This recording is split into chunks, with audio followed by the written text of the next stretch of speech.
Assalamualaikum warahmatullahi wabarakatuh.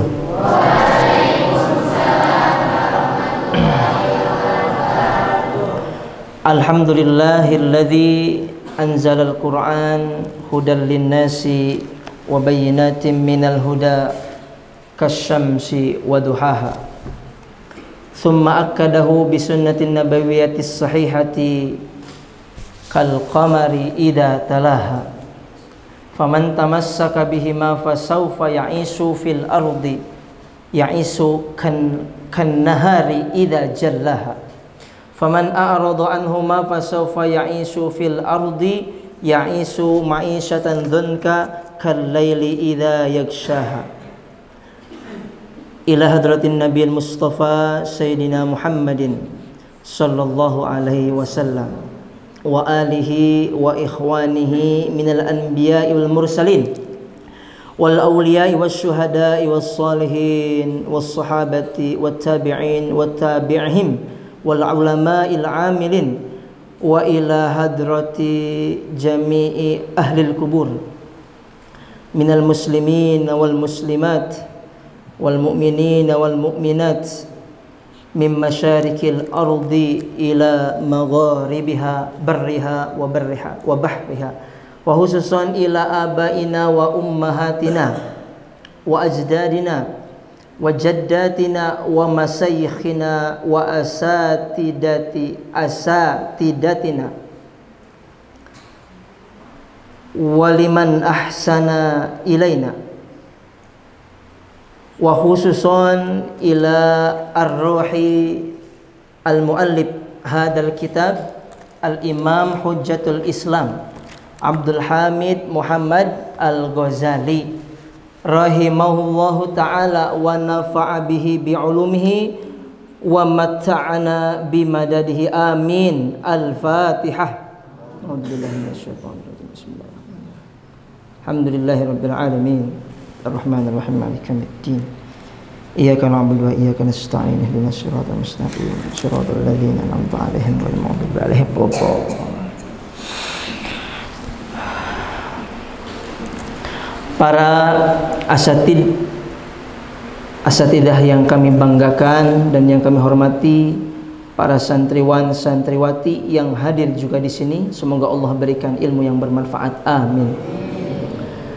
Allahu Akbar, Allahu Akbar, Allahu Akbar.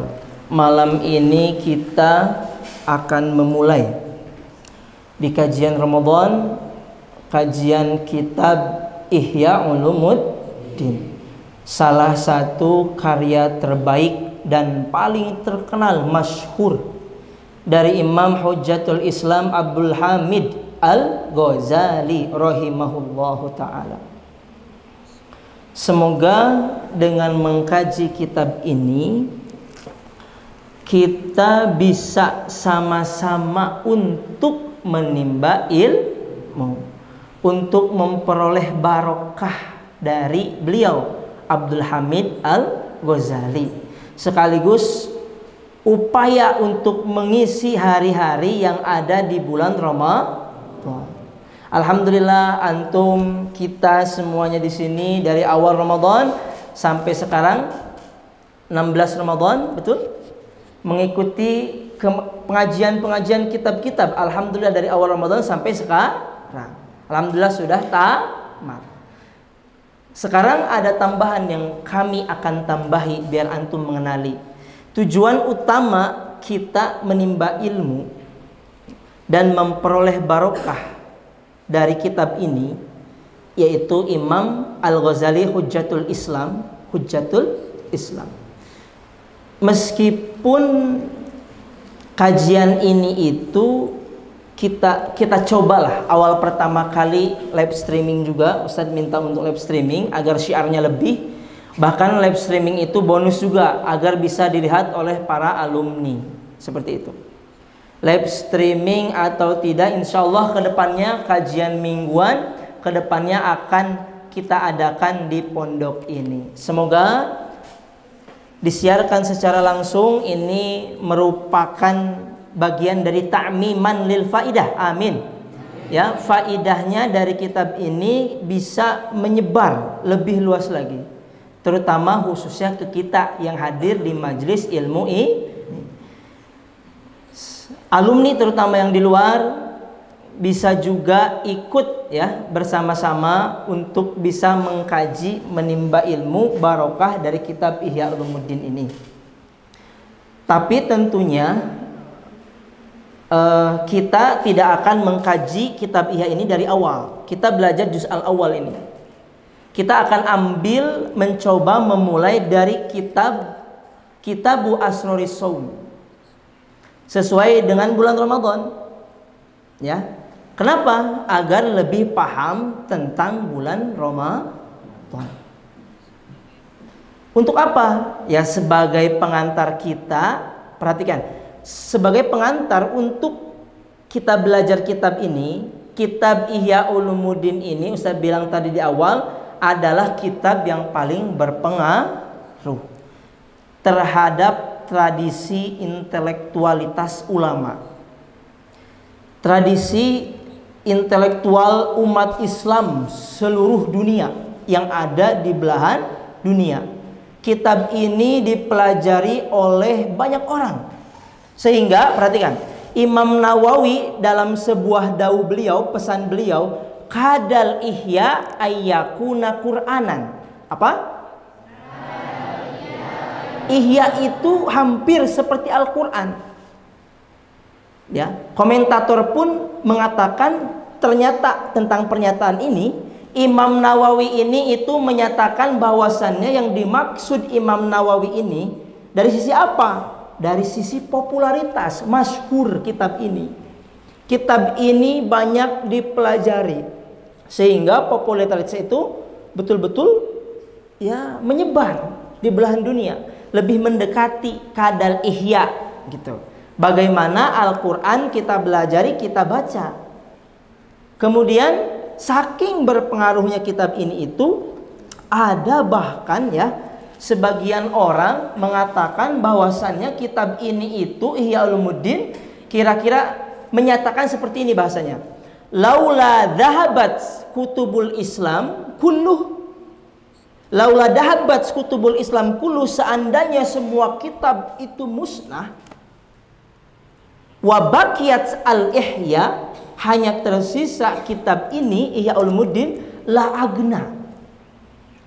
agna ammad dahab. Jadi kitab satu ini saja bisa sudah betul-betul memenuhi kebutuhan hidup kita terhadap kitab-kitab semua yang hilang di dalam kitab-kitab Islam. Betapa istimewanya itu kitab Ihya Ulumuddin. Di mana? Di hati kita. Terutama di hati umat Islam. Apalagi yang betul-betul ingin mendalaminya. Ya, di macam-macam tempat, lembaga pendidikan, pesantren, semuanya ada mempelajari kitab ini. Ya. Maka dari itu, insya Allah kitab malam ini kita akan mempelajari kitab yang penuh barokah ini. Kita akan memulainya, tadi Ustaz bilang tidak dari awal, tapi dari kitab tentang atau bab tentang Asroris Shaum. Apa? Asroris Shaum. Tapi sebelum itu sedikit Ustadz akan mengupas tentang kitab ini ya. Sedikit akan menjelaskan tentang bagaimana beliau, biografinya beliau, Al-Hujjatul Islam Imam Al-Ghazali. Baik, di sini ada nih, Al-Imam Al-Ghazali. Taib. Kitab ini Al-Imam Al-Ghazali itu ya merupakan sebuah kitab yang sangat legendaris. Imam Ghazali itu sangat masyhur. Bahkan dulu kitab ini itu bisa dijadikan juga sebagai kitab rujukan para ulama, terutama dalam ilmu fiqih dan tasawufnya. Nah, ini ada tambahan tasawuf. Kitab ini kenapa sangat masyhur? Kata Ustaz tadi, kadal ihya, gitu. Ihya ini bisa seperti atau menyamai Al-Quran. Seperti itu. Ya. Bahkan ulama sufi dijadikan atau berpendapat bahwasanya kitab ini itu dijadikan pedoman-pedoman yang tidak boleh ditinggalkan. Kenapa tidak boleh ditinggalkan? Karena di sini ada pembahasan-pembahasan yang tidak dibahas dari kitab-kitab lain. Seperti itu. Ya. Maka dari itu saya bilang tadi, kitab ini ada unsur fikih dan ada unsur tasawufnya. Maka dari itu membahas secara gamblang mengenai persoalan macam-macam ilmu, terutama yang membahas tentang ilmu tasawuf. Seperti itu. Ya. Di dalam kitab ini juga yang akan kita kaji, perhatikan. Kitabnya itu tadi Ustadz bilang membahas secara umum gamblang mengenai berbagai persoalan berbagai macam-macam ilmu. Khususnya Ustadz tekankan lagi yang mendalam tentang ilmu tasawuf. Ya, secara umum itu kitab ini betul-betul sangat masyhur. Di dalamnya ada ilmu syariat, ya, dan ilmu hakikat dan ilmu thariqat. Ya. Imam Ghazali itu beliau menghubungkan antara tiga unsur ini, ya. Kitab tiga unsur ini apa tadi? Ilmu syariat, ilmu thariqat dan ilmu hakikat.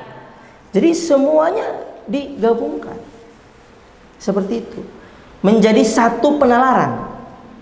Bahkan As-Sayyid Abdullah Alai Idrus memberikan kesimpulan bahwasannya barang siapa yang ingin mempelajari tiga ilmu ini, syariat, thariqat, hakikat, syariat, hakikat, thariqat, maka cukup baginya mempelajari kitab Ihya Ulumuddin.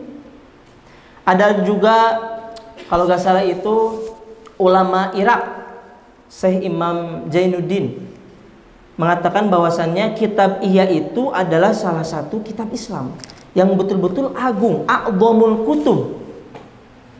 Dalam menjabarkan apa khususnya? Dalam menjabarkan halal dan haram. Kalau tidak salah seperti itu.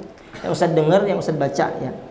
Bahkan beliau pun mengucapkan juga bahwasanya kitab ini itu membuka tabir rahasia-rahasia yang sangat dalam di dalam judul-judul tentang syariat, thariqat dan hakikat. Seperti itu. Imam Ghazali itu membagi pembahasan dalam 4 bagian di dalam kitab ini. Ustaz, di sini ada berapa kitab? Ada 10 jilid. Apa? Ada berapa? Nah, dalam 10 jilid itu dibagi dengan 4 rubu. Berapa rubu? 4 rubu. Ya. 4 rubu itu bisa dikatakan ya terdapat di dalam 10 kitab itu dibagi-bagi gitu. Di dalam 10 kitab itu yang Ustaz tadi bilang, rubu yang pertama adalah rubu ibadah. Apa? Rubu ibadah. Nah, di malam ini kita akan membahas tentang rubu ibadah. Tentang namanya asroris saum. Yang kedua ada namanya rubu adat kebiasaan. Di dalam masyarakat kan ada kebiasaan adat makan, betul? Hukum kita berusaha, hukum halal dan haram, apalagi kitab bab amal ma'ruf dan nahi mungkar dan lain-lain. Ada yang ketiga itu bab tentang rubu al-muhlikat. Apa itu al-muhlikat? Perbuatan yang membinasakan apabila oleh seorang manusia dipelajari. Contohnya babnya itu ada bab tentang bahaya harta dan kikir, bahaya sombong, takabur, bahaya ujub, bahaya tentang sifat-sifat yang jelek dan lain-lain. Yang keempat ada rubu al-munjiyat. Apa itu al-munjiyat? Adalah perbuatan yang menyelamatkan. Jadi kalau kita betul-betul membaca dan memahami kitab ini, apa saja sih amalan-amalan yang menyelamatkan kita itu? Makanya di dalamnya itu ada bab sabar, bab cinta, mahabbah, bab rindu, bab niat dan bab jujur, bab tafakur dan lain-lain, banyak. Makanya disebut di dalamnya itu ada fiqih dan tasawuf. Taib. Jelas? Taib. Nama lengkap Imam Al-Ghazali itu siapa? Abdul Hamid Al-Ghazali. Abu Hamid Muhammad bin Muhammad ibnu Muhammad Al-Ghazali, lahir di kota Tos, Khurasan. Ya. Di mana lahirnya beliau?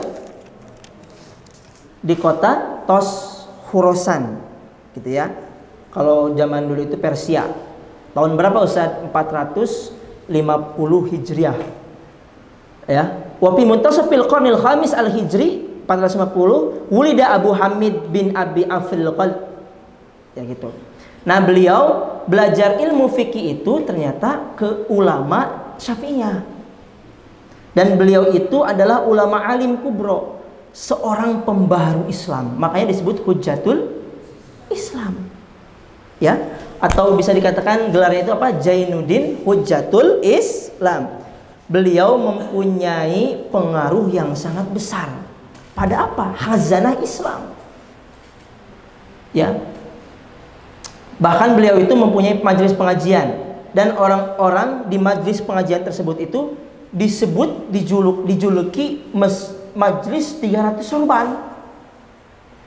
Saking terkenalnya. Selain ilmu fikih juga beliau ahli fikih, beliau juga ahli tasawuf. Bahkan ketika itu ahli tasawufnya beliau tidak ada tandingannya.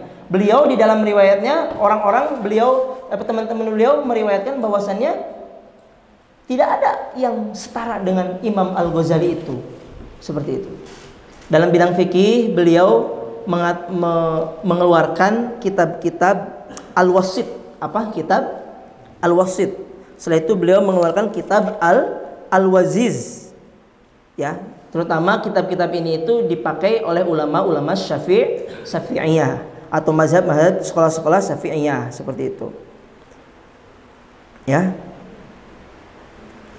Nah, kebanyakan orang yang ingin belajar ilmu tasawuf itu beliau yang ingin belajar pasti standar atau marja kitabnya ini adalah kitab Ihya Ulumuddin. Maka dari itu saya bilang kan tadi di awal, Ihya itu bisa menutupi kitab-kitab yang sudah musnah. Itulah biografi singkat dari Imam Al-Ghazali.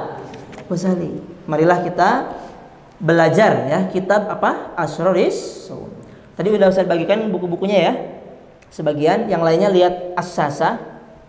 Ya, kemarin juga Ustadz sudah menyuruh kepada ustadzah minta tolong untuk yang belum mempunyai buku, sekarang kan mudah, tinggal download ya, ada di PDF ya, bisa download di HP. Tapi kalau misalkan kita punya uang lebih, rezeki, ya lebih baik dibelikan bukunya. Bismillah, tidak usah panjang lebar lagi.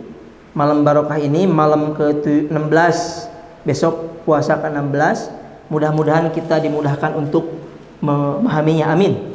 Rabbana zidna ilman warzuqna fahman. Rabbana asruh lana sudurana wa yassir lana umurana wahlul 'uqdatam min alsinatina yafqahu aqwalana. Al-Fatihah. A'udzubillahi minasyaitonir rajim. Bismillahirrahmanirrahim. Taib, bismillahirrahmanirrahim. Kitabu Asroris Saum. Asrorun jamak dari sirrun, artinya itu rahasia. Semua ibadah yang termasuk ke dalam semua ibadah yang termasuk ke dalam syariat selain syahadat itu dinyatakan atau diawali oleh Imam Al-Ghazali itu dalam judul masing-masing babnya itu dengan kata asror. Nah, ini penting nih. Kitabu Asroris Saum, Asroris Sholah, Asroril Hajj, Asroriz Zakah. Kalau di kitab lain kan Babul Saum, betul? Kenapa? Ini menunjukkan atau yang diinginkan oleh Imam Ghazali itu ketika kita mempelajari kitab ini tentang ibadah-ibadah ini, kita itu tidak hanya betul-betul mempelajari hukum, tahu hukum, tidak. Tidak hanya itu saja. Jadi tahu hukum lahiriah, tidak hanya itu. Tapi tahu hukum-hukum yang menentukan sah atau tidak sahnya sholat atau shaum. Tapi tidak hanya itu, asrornya, rahasia-rahasianya harus kita pahami. Sehingga ibadah yang kita lakukan itu betul-betul di dalam ibadah yang kita lakukan, ketika kita sudah memahami kitab ini, betul-betul atau berpotensi, lebih besar potensinya. Dalam apa? Dalam pergerakan hati untuk mengerjakan ibadah lebih baik. Berpotensi untuk lebih besar diterima oleh Allah Subhanahu wa ta'ala. Makanya beliau itu menyebutkan dalam bagian judul dari sekian banyak judul di dalam bab-bab ini, dalam kitab ini itu, apa tadi saya bilang? Diawali dengan kitab atau awal-awal sirrun, asron, rahasia. Ada apa di sini? Ada apa di sini? As-saum itu masdar, soma yasumu, sauman. Betul? Baik. Kata ulama shoroh, perhatikan. Secara umum, saum, siam itu bersifat sam'i, bukan kiasi. Jadi masdar ini itu tidak mengikuti standar dari masdar-masdar lainnya. Makanya ada sauma, saumu, sauman, ada juga yang menyebutkan bahwasannya siam, bukan saum. Betul? Qoma yakumu qauman. Tapi ada juga kan qiyam Ramadan, siam. Itu tuh masdar yang sulasi. Betul? Bukan rubai. Nah, yang dalam Al-Quran kata menunjukkan puasa sebagai ritual ibadah yang dilakukan oleh kita, itu selalu menggunakan siam dalam Al-Quran, tapi bukan saum. Ada apa? Kenapa? Ada sekian banyak siam itu terulang. Kata siam terulang. Ya, termasuk di dalam surat Al-Baqarah. Ya ayyuhalladzina amanu kutiba alaikumus siyam. Digaungkan ketika di Ramadan. Betul? Siam, bukan saum. Diwajibkan atasmu untuk berpuasa. Kutiba, furido. Apa? Furido. Apalagi uhillalakum lailatas siyam fafidyatum min siyamin aw shadaqatin aw nusuk. Semuanya siam. Sementara kata saum itu ada satu kali dalam Al-Quran ketika ceritanya Maryam lah, seperti itu. Dan itu bahasa saum itu tidak ditunjuk saum itu saum, tapi saum dalam Al-Quran itu disebut apa ya? Atau seperti di cerita Maryam, di cerita Sayyidah Maryam ada kutipan gini ceritanya itu. Ketika Sayyidah Maryam itu melahirkan siapa? Nabi Isa alaihissalam. Musa atau Isa? Isa, ya. Dan diperintahkan untuk pakuli. Apa itu pakuli? Pakuli inni nadartu sauma falam ukallimal insiya. Nadartu lirrahman. Apa? Ada yang takut salah Ustaz. Ini nadartu lirrahman sauma. Gitu. Jadi katakanlah Maryam, kalau kamu ketemu dengan namanya ini atau saya bernazar untuk melakukan saum. Nah, saum di sini tuh di dalam mufassir itu ada ihtilaf. Ada ihtilaf. Tapi sebagian dari mereka itu saum yang dimaksud di sini bukan saum dalam pengertian puasa Ramadan, bukan. Tapi saum di sini itu adalah apa ya? Pengertiannya itu bukan saum seperti bulan Ramadan, tapi saum dalam hal berbicara. Falan ukallimal yauma insiya. Jadi puasanya itu bicara. Puasa apa? Puasa bicara. Saya hari ini tidak akan berbicara. Dengan siapa? Dengan manusia manapun. Allahu Akbar, Allahu Akbar, Allahu Akbar.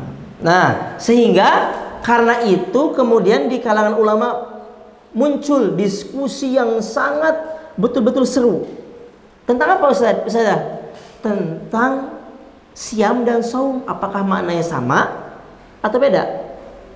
Ada yang sama, ada yang beda. Tapi saum itu lebih umum, tapi siam itu lebih khusus, gitu. Atau kebalikannya juga. Nah, kalau misalkan ada namanya bahasa siam saum, kita perlakukan ya sama aja. Dalam niat puasa apa coba niatnya? Nawaitu sauma godi. Bukan siang, betul? Nah, bukan nawaitu siang. Bukan kan? Bukan. Jadi bahasa saum siam tentang bab ini ditulis oleh Imam Ghazali itu saum, bukan siam. Jadi kitabu asroris saum. Imam Ghazali juga menggunakan kata saum gitu. Baik, lanjut. Bismillahirrahmanirrahim. Alhamdulillahi, segala puji bagi Allah. Lillahi, bagi Allah, ya.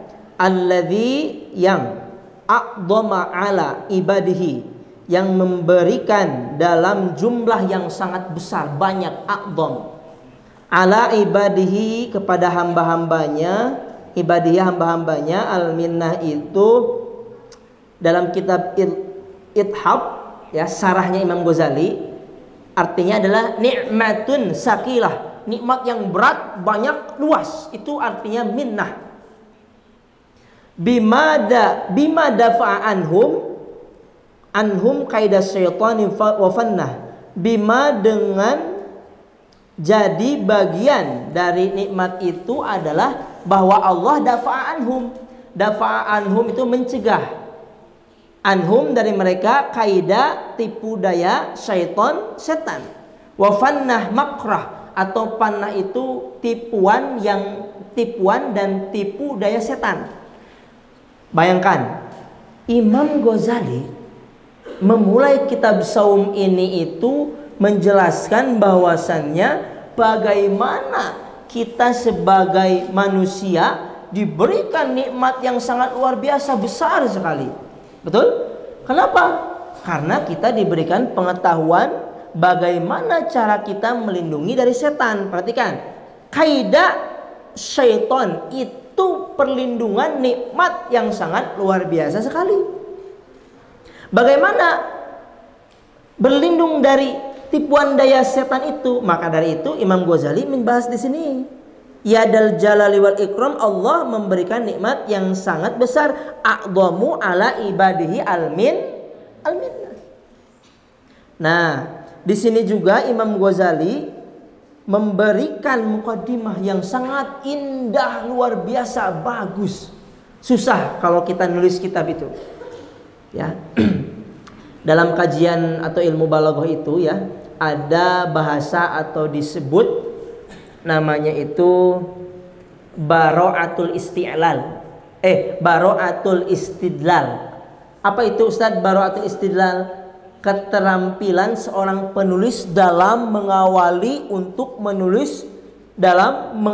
mukaddimahnya di dalam kitab-kitabnya, syair-syairnya, agar ungkapan-ungkapan itu sesuai. Entah itu menulis, entah itu dalam khutbah. Mau menyampaikan apa? Nah, Imam Ghazali ini dalam memulai kitab ini menunjukkan kepada kita salah satu nikmat yang sangat luar biasa kepada kita adalah bahwa Allah memberikan atau membuat kita mengetahui cara bagaimana sih untuk menghindar dari godaan setan yang terkutuk. Lanjutkan. Waradda amalahu, waradda, dan menolak, Allah menolak amalahu, cita-citanya setan, kepada setan, sehingga tidak terwujud, ya. Wahayyaba donnahu, wahayyaba, dan menggagalkan donnahu, persangkaan dari setan, bahwasannya dia itu setan bisa mengganggu manusia, gitu. Id ja'ala sauma hisnan, ketika Allah ja'ala, menjadikan saum itu, puasa, hisnan, benteng, li auliyaihi, bagi wali-walinya, kekasih-kekasih Allah, wa junnah, dan perisai. Ini jelas. Perhatikan, menunjukkan kepada sebuah hadis bahwasannya puasa itu junnah, atau puasa itu perisai-perisai yang bisa membentengi diri. Wa fatahalahum bihi abwabal jannah, dan Allah membuka fatahalahum bagi mereka, bihi, bagi aulia, au bihi, dengan puasa, lahum, bagi aulia, abwabal jannah, pintu-pintu surganya Allah. Seperti itu. Nanti di bawah coba perhatikan, yang pegang kitab, di dalam kitab-kitab ini kan ada hadis-hadis itu ya. Hadis pertama, hadis kedua, hadis ketiga, betul? Rasulullah SAW itu kan pernah bersabda, bukan ida ja'a Ramadan futihat abwabal jannah wa ghulqat. Kalau Ramadan itu datang, maka Allah itu atau Allah akan membuka pintu-pintu surga. Lanjutkan. Wa arrafahum, dan Allah memberitahu mereka. Hum, siapa? Aulia. Siapa yang memberitahu? Allah. Anna, sesungguhnya wasilata, bahwasannya wasilahnya setan atau jalan, wasilah jalan aksesnya setan itu ila qulubihim, kepada hati-hati mereka as-sahwat. Sahwat al-mustaqinnah adalah sahwat yang betul-betul keinginan sahwatnya itu tersembunyi. Di sini kan dibaca dengan tasdid, ada yang tidak dengan tasdid juga. Mustaqinnah atau mustaqinah. Ini penting nih. Kita belajar ilmu sorof, menghafal tidak hanya hafal saja, tapi harus memahaminya. Kenapa al-mustaqinnah itu dibaca al-mustaqinnah atau dibaca al-mustaqinah? Berarti al-wazinnya berbeda. Fi'il madhi mudhari'nya berbeda. Sakana tanpa tasdid. Kalau dibaca al-mustaqinah itu tanpa tasdid berarti artinya apa? Tenang, rendah. Tapi kalau misalkan kita baca dengan tasdid al-mustaqinnah, ada ala wazni al-mustaf'ilah, itu berarti apa? Berasal dari kata kanna yakinu, artinya itu sembunyi. Jadi mustaqinnah itu tersembunyi, syahwat yang tersembunyi yang paling dalam, seperti itu. Jadi berbeda dalam tasdid. Itulah indahnya, luasnya apa? bahasa Arab. Seperti itu. Alhamdulillah pondok ini, puasa ini kita banyak sekali jadwal-jadwal. Antum belajar ilmu sorof setiap sore menghafal, betul? Capek atau tidak? Ya harus. Kalau merasa capek, ubah kata lelah menjadi lil. Lanjutkan. Wa inna. Ini tuh anna ya, bukan inna. Wa anna biqom'iha, dan Allah memberitahu, dan sesungguhnya Allah memberitahu kepada biqom'iha, bahwa dengan mengalahkan nafsu syahwat, kalau ya mengalahkan nafsu syahwat, tusbihun nafsul mutmainnah, tusbihu menjadi dhahiratus saukah. Dhahiratus saukah itu berarti memiliki kekuatan yang zahir, yang unggul. Asyaukah, unggul, nampak, ada. Fi qasmi hosmiha, dalam mengalahkan hosmiha, musuhnya setan. Qawiyatal minnah, dan memiliki kekuatan-kekuatan yang nyata. Ya, ini masih mukadimah ya, belum masuk. Wassalatu ala Muhammadin, dan semoga sholawat atas Muhammad, atas Muhammad, Nabi Muhammad SAW, Rasul kita, Sayyidina Muhammadin sallallahu alaihi wasallam. Qaidul khulqi, pemimpin. Qaidun pemimpin, atau qaid itu ra'id, pencetus. Al-khulqi ya, pemimpin semua makhluk. Wa mumahhidus sunnah, atau memudahkan, mumahhid as-sunnah, jalannya sunnah Muhammad. Wa ala alihi untuk keluarganya, wa ashabihi untuk sahabatnya, dawil absor as-sakibah, yaitu sahabat-sahabat beliau yang istilah katanya itu dawil absor as-sakibah, dawi zu wajhin, yang memiliki apa? Wajah yang keren lah, good looking. Kan kalau misalkan good looking itu enak dipandang, betul? Bahasa kan dalam bahasa itu ada zu wajhin. Di sini ada bahasanya namanya apa? Zu atau zawil absor. Absor, penglihatan. Sahabat-sahabat itu mempunyai penglihatan yang seperti apa?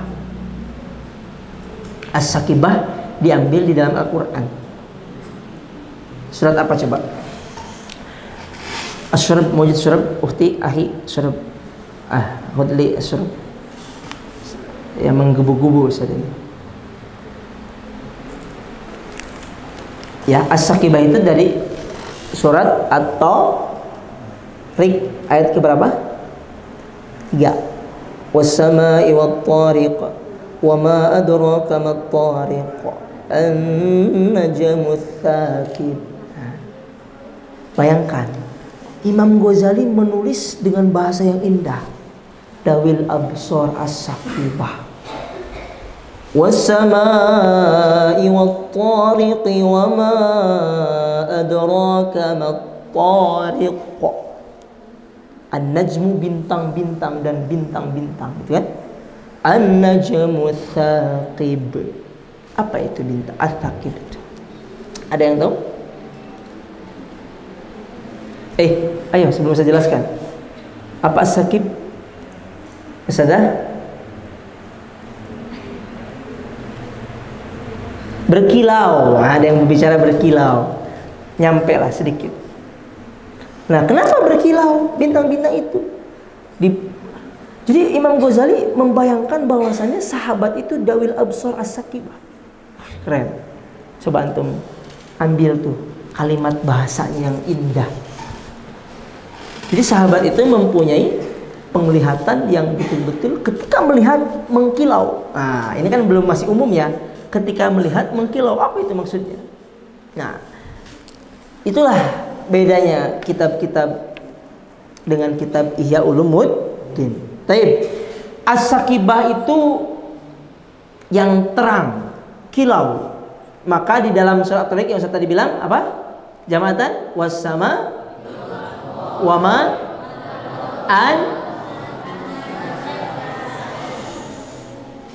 an-najmu sakib.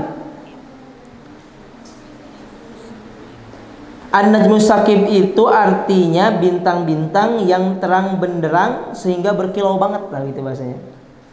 Makna dasar dari sakoba itu artinya memecah, membelah. Tulis. Kenapa kemudian bintang itu disebut najmu sakib? Karena seakan-akan dengan cahaya yang terang benderang itu membelah.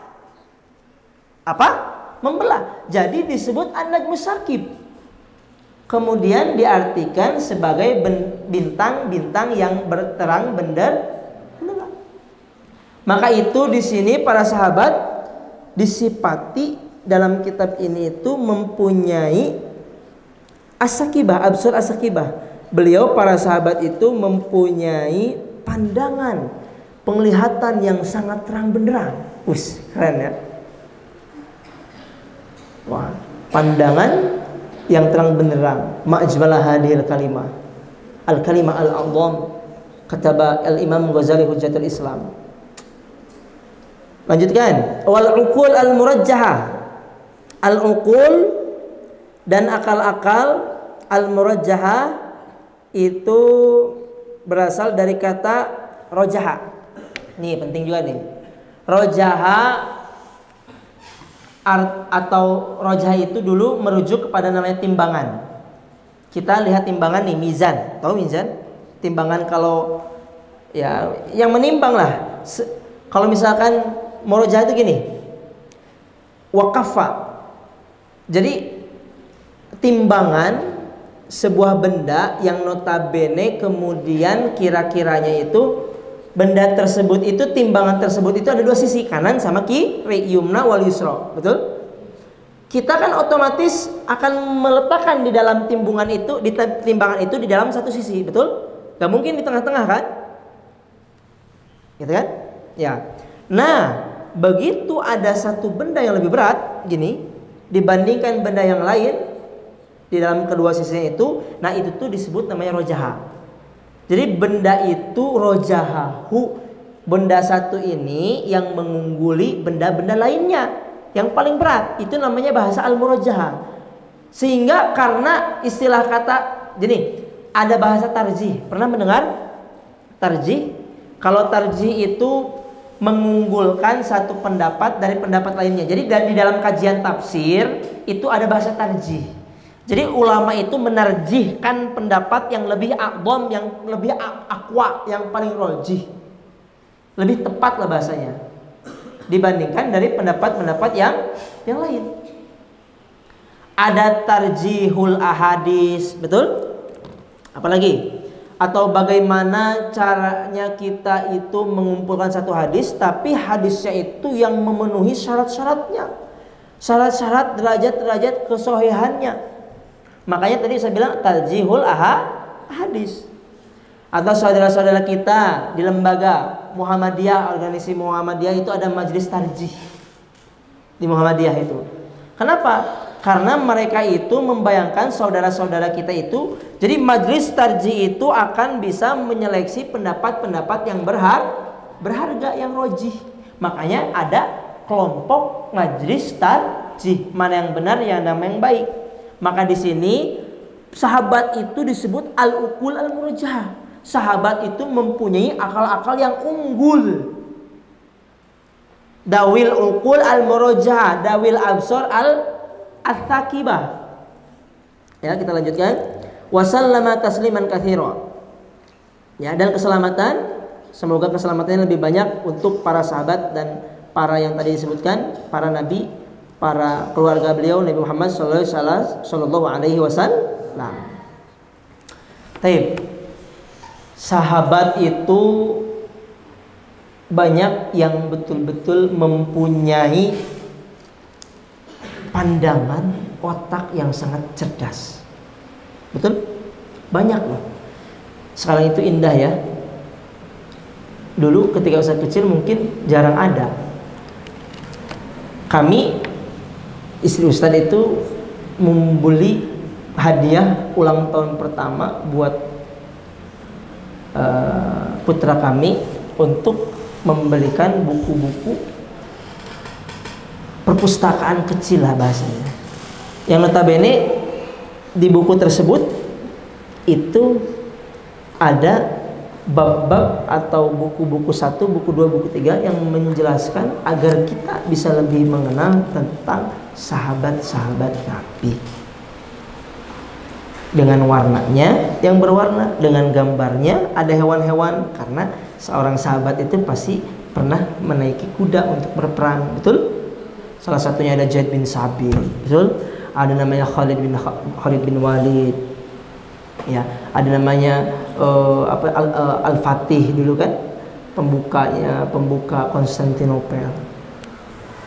Jadi indah zaman sekarang itu semuanya serba canggih. Apapun yang belum kita punya kitab, nggak usah beli saja, kita bisa download. Ya, ada Waqfea namanya itu, web situs Waqfea. Itu bisa kita download.